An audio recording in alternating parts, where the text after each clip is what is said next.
Assalamualaikum warahmatullahi wabarakatuh. Perkenalkan, nama saya Dewi Faizatul Ulia dari kelas 10 IPA 4 nomor absen 13.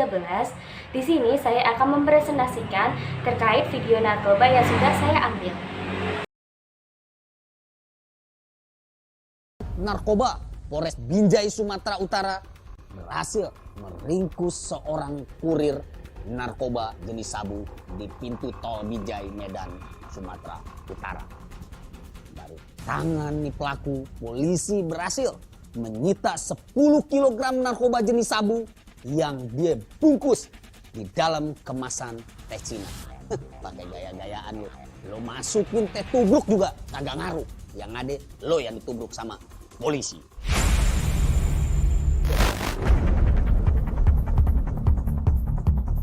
Jadi pada hari ini kita akan melaksanakan penangkapan bandar sabu lintas Sumatera, yaitu barang dari Aceh.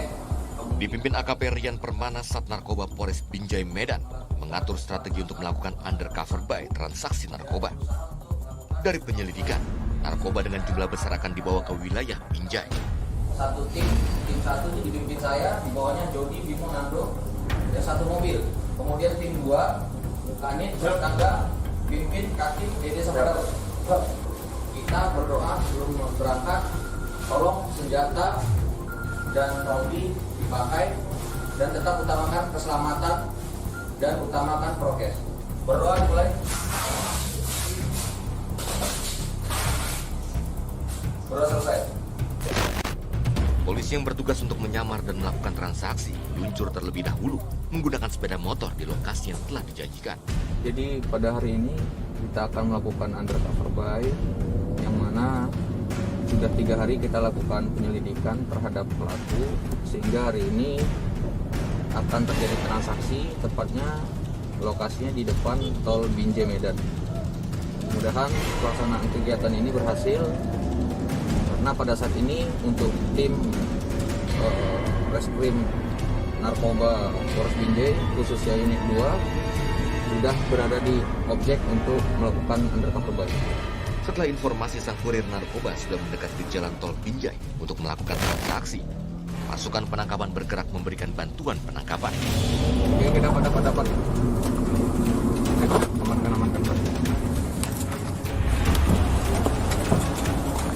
Amankan. Belakang.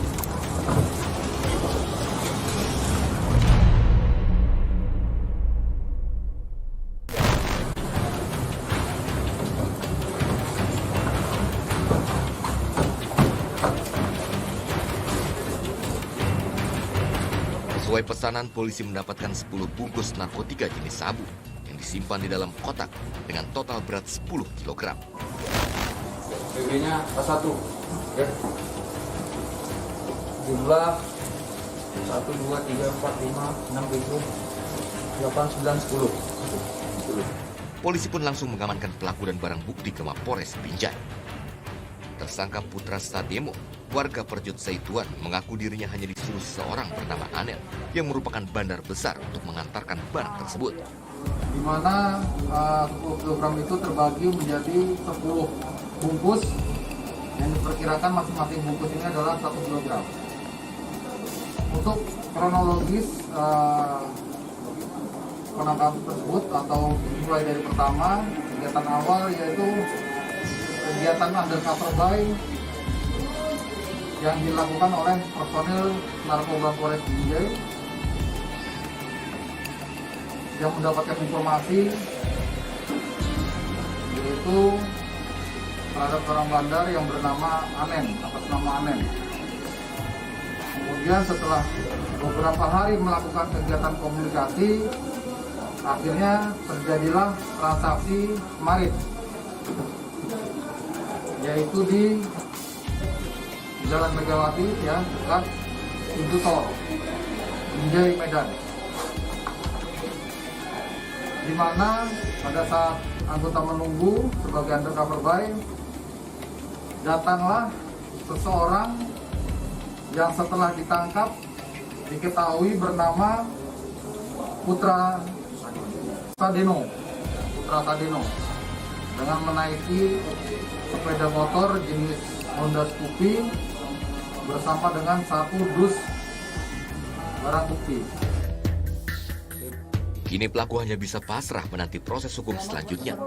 Tersangka dijerat pasal 112 dan 114 Undang-Undang RI nomor 35 tentang narkotika dengan ancaman seumur hidup atau mati. Jangan kemana-mana, lo tetap di Jatandra.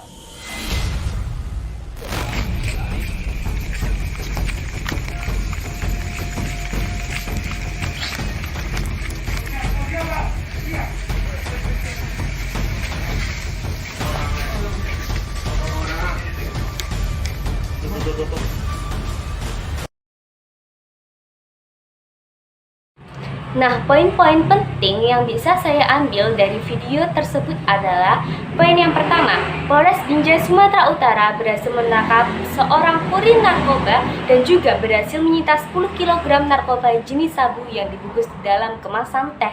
Yang kedua, polisi mengatur strategi untuk melakukan penangkapan dengan cara undercover buy.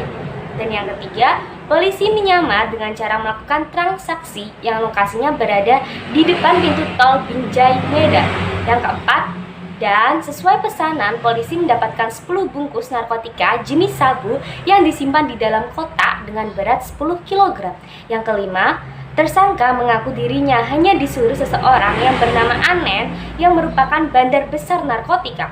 Yang keenam, diperkirakan masing-masing bungkus sabu isinya 1 kg. Dan yang ketujuh, poin yang terakhir, tersangka dijerat dengan pasal 112 dan 114 Undang-Undang RI nomor 35 tentang narkotika dengan ancaman seumur hidup atau mati.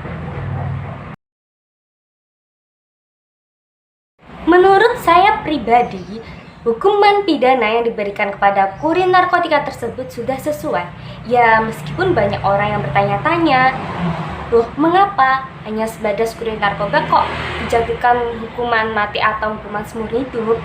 Nah, si bandar narkotikanya ini terus kena hukuman apa dong?